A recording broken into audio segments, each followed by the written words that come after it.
모니터의 논문 제목은 보유세가 전월세에 미치는 영향. 10년간의 데이터 분석입니다.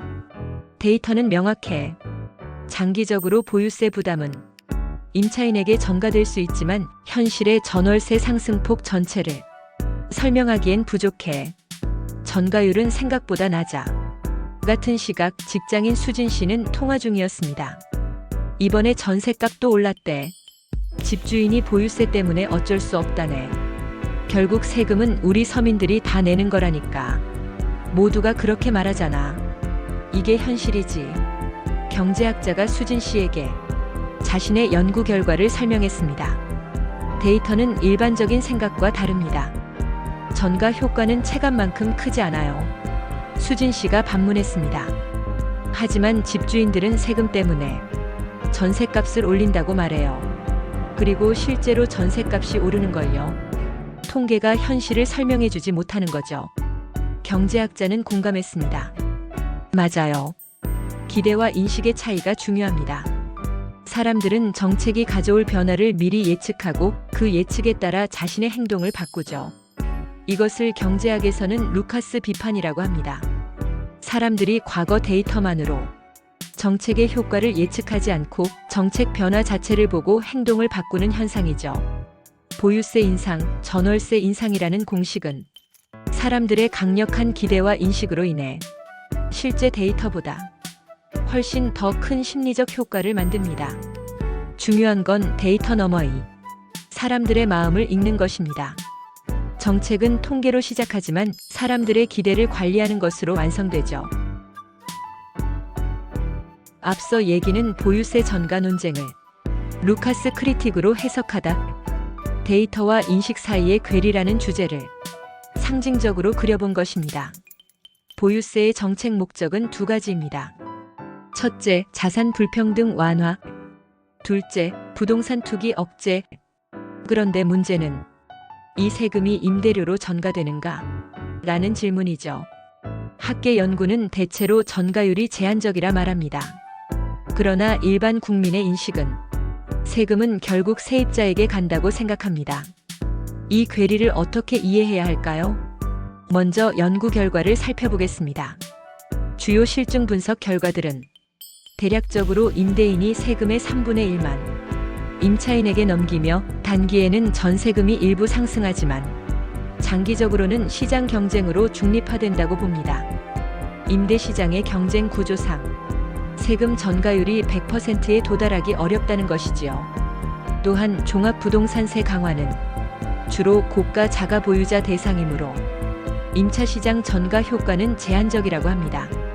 기존 학술 연구들의 공통된 결론은 다음과 같습니다. 보유세가 전월세 상승의 주된 요인은 아니다. 다만 공급이 경직되고 시장 경쟁이 약할 때 단기적으로 일부 전가될 수 있다. 즉, 부분적 전가, 시장 조정 효과, 장기 중립성으로 요약됩니다. 그러나 국민의 체감은 전혀 다릅니다.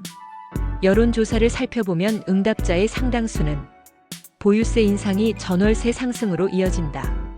결국 세입자가 세금 부담을 진다. 라며 거의 전액 전가로 인식합니다. 그 이유는 무엇일까요? 첫째, 언론 보도에 반복되는 프레임. 보유세 올리자 전세 폭등. 둘째, 다주택자 규제, 공급 위축, 체감 임대료 상승의 악순환 연결고리. 셋째, 세금 정책의 불안정성. 즉, 앞으로 더 오를 것이라는 기대 형성입니다. 이 세 번째 요인, 바로 기대가 루카스 크리틱과 맞닿아 있습니다. 루카스 크리틱의 요지는 간단합니다. 정부 정책이 바뀌면 사람들의 행동도 바뀐다. 따라서 과거의 통계로 추정한 정책 효과는 더 이상 유효하지 않다. 과거 데이터를 이용한 회귀 분석은 정책 불변성을 전제로 하지만 실제 현실은 정책이 바뀌면 경제 주체의 기대와 전략이 즉각 달라집니다. 이제 이 논리를 보유세에 적용해 봅시다. 과거 연구들은 과거 세제 하에서 관찰된 낮은 전가율을 근거로 합니다. 즉, 정책이 안정적이고 예측 가능한 시기에 형성된 행태입니다. 그러나 만약 세제가 자주 바뀌고 정부가 일관된 신호를 주지 못하며 정치적 논쟁이 반복된다면 경제 주체들은 과거와 다른 기대를 형성합니다. 이번에도 올렸으니 앞으로 또 오를 것이다. 정부가 언제든 다시 세금을 바꿀 수 있다. 이러한 정책 불신은 임대인에게 지금이라도 미리 임대료를 올려야 한다는 유인을 줍니다. 즉, 과거와 동일한 세율 인상이라도 기대의 변화로 인해 전가율 자체가 달라지는 구조적 변화가 발생합니다. 이것이 바로 루카스 크리틱이 경고한 현상입니다. 정책 변화가 행태 방정식의 파라미터를 바꾼다. 이제 논리가 선명해집니다.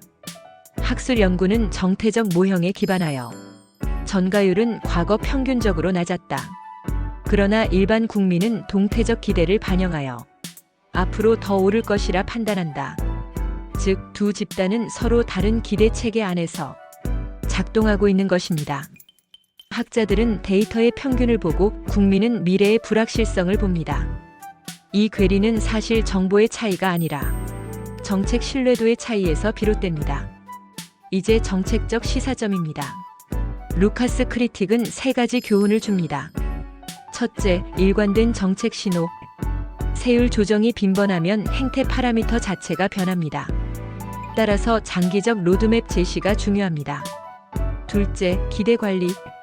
단순히 세금 수준이 아니라 정부가 앞으로도 예측 가능하게 움직일 것이라는 신뢰 확보가 핵심입니다. 셋째, 세금 커뮤니케이션.